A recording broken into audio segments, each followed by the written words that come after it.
Dad kicked me out so my golden child half-brother could move in. But 6 months later, they're begging me to lie to cover up his crime where they'll go to jail. I mailed turned 18 about 4 months ago, and my dad kicked me out 6 months back because my jerk half-brother Derek, 24M, decided that he was moving back here, and he didn't want to rent out a place like a normal person, so he wanted to live with my dad. For context, Derek is my dad's son from his first relationship, but Derek's mother and my dad broke up soon after he was born, so they didn't really have much of a relationship afterward.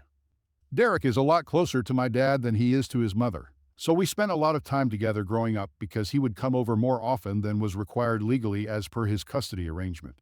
I'm pretty sure that he was supposed to spend half of the month with my father, but I remember being around him all the time. Or maybe that was just my brain exaggerating things because I hated spending time with him. But my dad forced us together. I also know for a fact that he didn't like me much and saw me as a threat to him.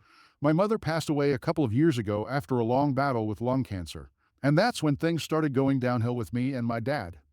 Don't get me wrong, things have been bad between me and my dad ever since I was a kid. I guess my father didn't really want a kid like me, or maybe he didn't even want a kid at all. Whatever it was, he treated me weirdly when I was little, and it almost always felt like he didn't want me around. Most of the time, he would always be mad at me and yell at me for the smallest things. He would never show me any affection, and even when I tried to win him over, it would be met with nothing but coldness. But with Derek, he was a different person altogether. Whenever Derek would be around the house, he would suddenly turn into the best father in the world and do everything that I wanted him to do with me. He forced him and me to spend time together, even though both of us had made it very clear that we didn't like each other. Derek didn't like me because I was a threat, and I didn't like him because he would always bully me. When I was a kid, he would always try his best to lock horns with me and push me around all the time just because he could. He knew that he would get away with it too because my father would never say a word against him. Whenever I would complain to my dad about Derek being rough with me, he would tell me to suck it up and deal with it, because that's apparently how boys were supposed to play, and he didn't want me to grow up and be a pansy. So eventually, I learned to suck it up and just let it happen. I would never fight back because I didn't want to piss my dad off, and I knew that fighting with Derek was one sure-shot way of having him yell at me. It didn't even matter if Derek was screwing things up for me or not. If I fought with him, I was always the one in the wrong. My dad never cared about the story. Whatever happened, I was the bad guy. It was pretty obvious that he had a favorite, and it wasn't me. Not even for a second did he find it weird that Derek was picking on me, even though I was a full 6 years younger than him. And then slowly, he started changing his ways of bullying me because physically hitting me wasn't cutting it anymore. He was also growing up. So when he started high school, he switched to bullying me with his friends instead. Before that, school had been my safe place because I was still in elementary school when he was in middle school, and we had different buildings, so he couldn't get to me there. But once I started middle school, we were in the same building, and he and his friends were ganging up on me and making fun of me all the time. They would even spread stupid, nasty rumors about me, like I was apparently mentally challenged, and all the seniors knew that I was Derek's idiotic little younger brother. I'm not even kidding. That's exactly what they used to call me. They would even call me slurs, and it really made things difficult for me because when kids start middle school, they start caring more about their reputation. So now, even the friends that I had from elementary school wouldn't speak to me because I was not cool enough to hang out with anyone. It wasn't until Derek graduated that I finally had the school to myself and could exist in peace. I did have a couple of friends, but most people just believed them, and I would let them get away with it because I was so exhausted from putting up a fight all the time that I couldn't even bear to argue with people. At home, things were just as bad as ever because Derek and my father would never pass up on an opportunity to put me down and make me feel like an idiot. And the funniest part was that I wasn't even an idiot. I had pretty decent grades, and I was great at science and stuff. But my dad and Derek didn't care about that. Derek was a football player, and the cherry on top of that, he was actually a pretty great student as well. See, you guys can imagine how bad things must have been for me at home. Derek was everything that I was not: athletic, academically strong, and just the kind of son that my father had wanted. On the other hand, there was me, who was average in every sense of the word. They never missed an opportunity to remind me of just how insignificant and average I was. My mother tried to defend me most of the time, but my dad was a real sweet talker, and he would convince my mother that they were just messing around with me and they didn't mean anything that they said. My mother was generally a nice and sweet person, but she was also really in love with my father, so she never saw him for what he truly was. She would try her best to defend me, and I appreciated her for it, but it didn't work because it wasn't enough. And my father, along with Derek, continued to bully me for as long as they could. And then finally, Derek went away to college, and I felt like I could breathe a sigh of relief. My dad would still be around, but he was significantly less annoying to deal with when the other jerk wasn't with him. But before I could find out what it was like to live with my parents without Derek constantly picking on me, my mother was diagnosed with lung cancer. It was incredibly difficult for us to come to terms with it because we felt like our world had shattered. The only thing that my father and I had in common was that both of us loved our mother dearly. So her diagnosis really broke us both. But instead of making our family stronger, my dad decided that he was going to make the worst of this. My mother was already suffering, but now, instead of my father and I putting up a brave front for her, he started distancing himself from her even more. Earlier, he would at least speak to me only if it was to take digs at me. But after my mom's diagnosis, he stopped doing even that and started pretending like I didn't exist at all. I can cut him some slack for that because both of us were suffering, and he just chose to deal with the suffering in a different way. I would have preferred if my mom's predicament brought us closer together somehow, but clearly that was not meant to be. And even if it was meant to be, my dad was the kind of person who would make sure that it didn't happen because for some reason, he just hated me and couldn't bear the thought of me being happy. With time, my mom's condition only got worse, and my dad's temper also started taking a toll on me because he would either not speak to me at all and ignore me completely, or he would be absolutely nasty to me. And there were several occasions where he almost made me cry because of how rude he was being.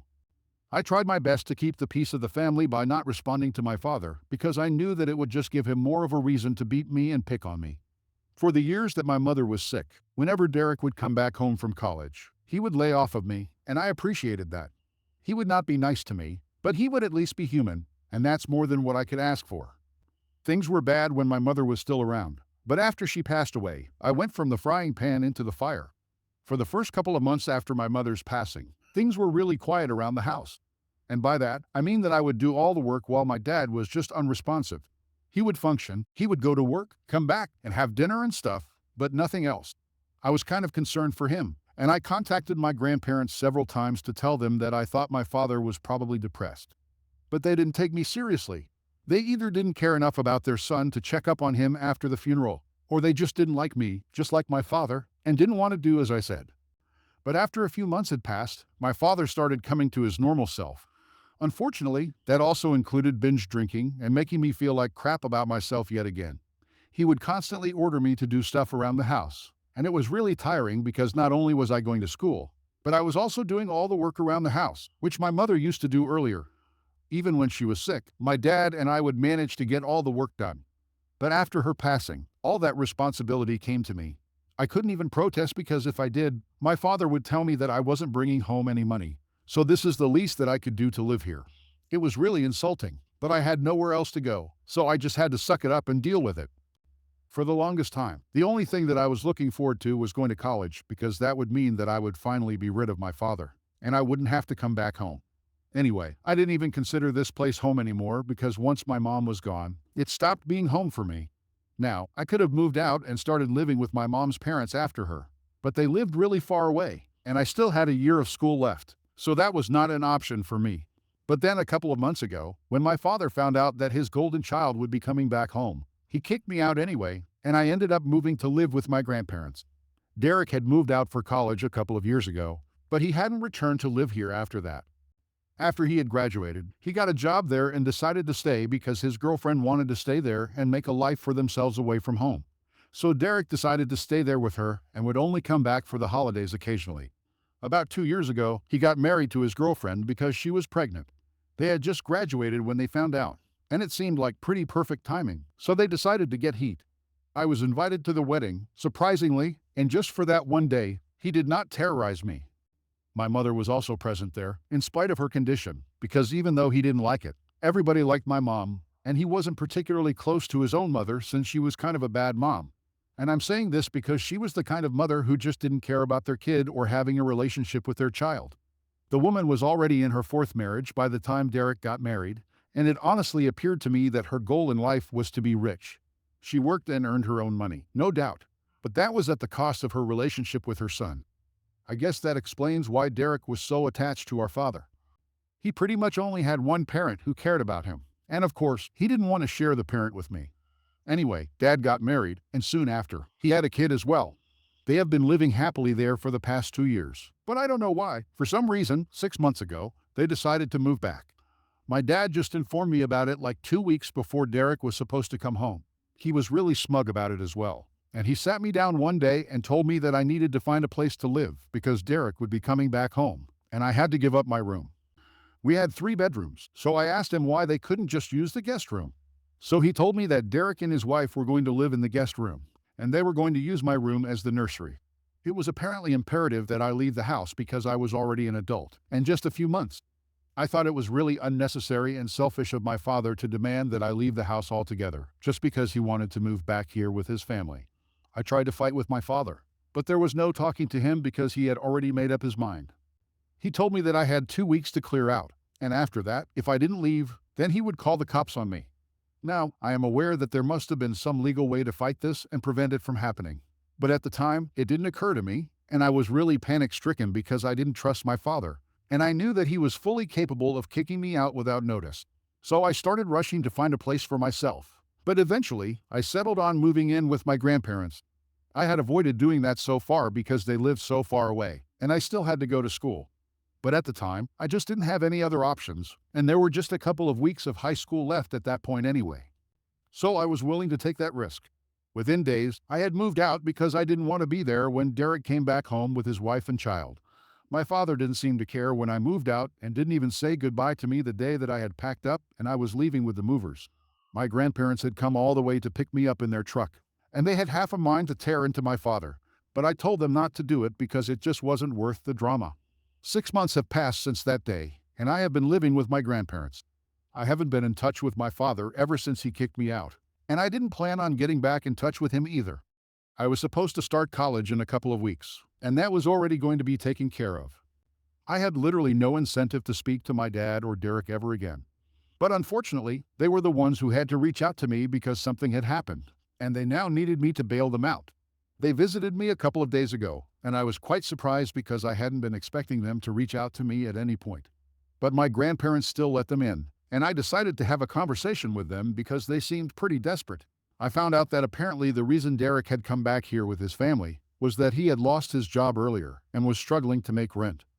So he made the difficult choice of coming back here. His wife was all right with it because she wanted to be a stay-at-home mom and didn't want to work until their kid was a little older. So this was their best bet. When they came back, they expected to find work easily, but that was not the case because literally none of the companies around were hiring right now, and people with Derek's skill set were extremely common. So it wasn't as if he was a standout candidate either. But somehow, my father managed to get him a job in the company that he works in. Neither of them was happy about it because it paid a little less than what Derek used to make before. But that was all they had, so they had to make the best of their situation. But as it turns out, Derek had been stealing from the company for a couple of months now, and it had finally come to light a few weeks ago. And now my father and Derek are both in trouble because their employers think that they were in cahoots and threatening to file a lawsuit against them if they don't return the money soon enough. The only reason that they haven't been sued yet is because it's a family business, and the CEO of the company used to be a great friend of my mom's. It's only out of respect for her that he hasn't filed a lawsuit against them yet for embezzlement. But he's not going to hold out for longer, and my father and Derek wanted me to help them out. They wanted me to claim that they needed the money from my college fund, which is why they had been stealing, and it was not for their own personal gain. My father believed that this would make him take it easy on us and buy them some time to return the money. They would still get fired, but at least they wouldn't end up going to prison because of this. They were counting on me to help them out and paint the perfect picture of being a poor little victim. I couldn't believe that they had the audacity to ask something like this of me after the way they had treated me their entire life. I said no almost instantly without even considering it because it was a crazy idea, and I was pretty sure that it was not going to work.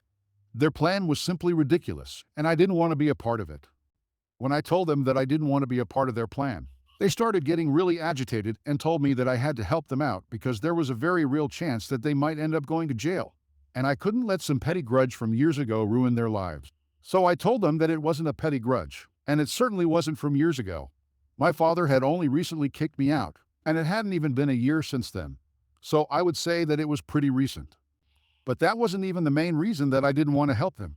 I just thought that their plan was really dishonest, and I actually happened to know the guy that my dad worked for.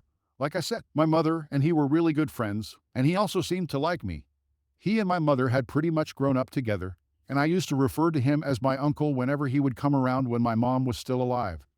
Even at her funeral, we had a nice conversation, and we liked each other. My mom was actually the one who had told him to give my father a job in. From me, if I wanted to help them, then I would agree to their plan instead of giving them advice that meant absolutely nothing. So I told him that I wasn't going to be a part of this, and to my surprise, my dad started crying. I had never seen this happen before, and it made me feel really uncomfortable. He told me that he had been counting on me because I was his son at the end of the day, and no matter what had happened in the past, he knew that he would have helped me out if I was in a situation like this. He said that he expected the same of me because this was a huge deal, and he really didn't want to go to prison. Derek also had the same sentiment, and he was begging me to help them out because he knew that I was well liked among my mom's friends, and I was the only one who could bail them out. My mom would have made this much easier, but since she was gone, I was the next best person to deal with it, and they were banking on me. It was difficult, but I still had to turn them down, and I tried to encourage them to just come clean and repay the money that they owed.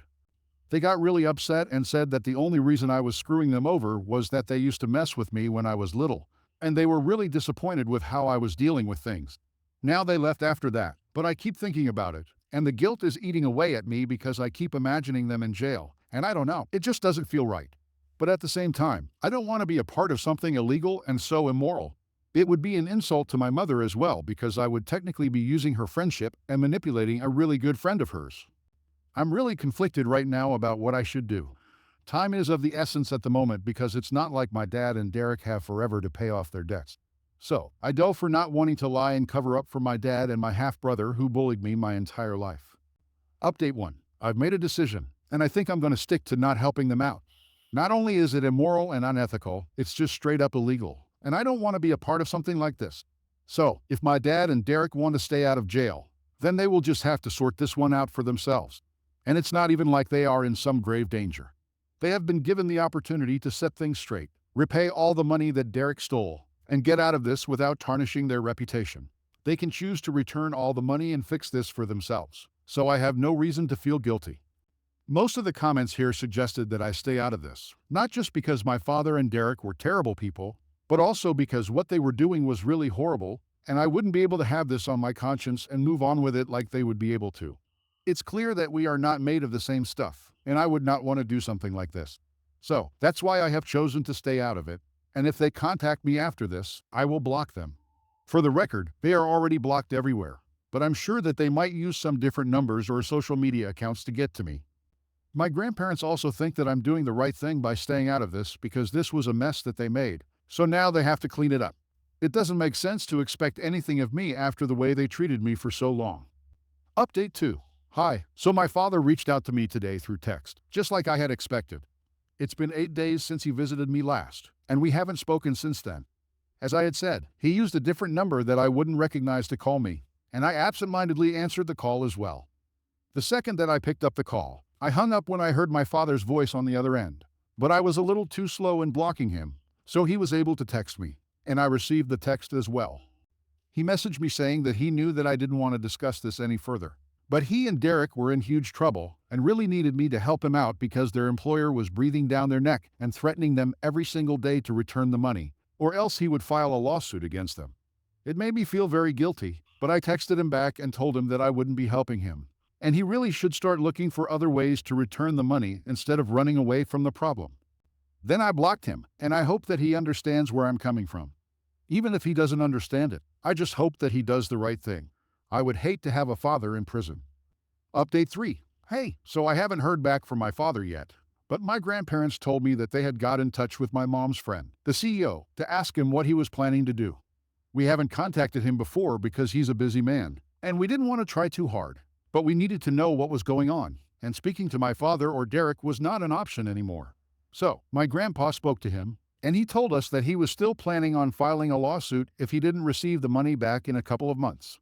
He told us that he was willing to let it all pass because of his friendship with my mother, but he couldn't forgive the debt, and honestly, I respected that he was being way more lenient than most people would have been in a situation like this. He even apologized to me and told me that he was sorry that this was happening to me, but I told him that it was no big deal since I don't even live with my father anymore, and he kind of deserves this.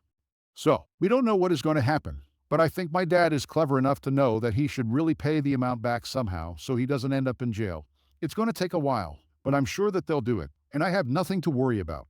I also had a long chat with my mom's friend, and he told me that my mother had spoken to him before she passed away and said that if I ever wanted to intern somewhere for some quick cash, or maybe if I just wanted a job in general, his door would always be open. So, that's nice to know, and I'll keep that in mind going forward. Even after she's gone, my mom is still looking out for me, and it really makes me happy.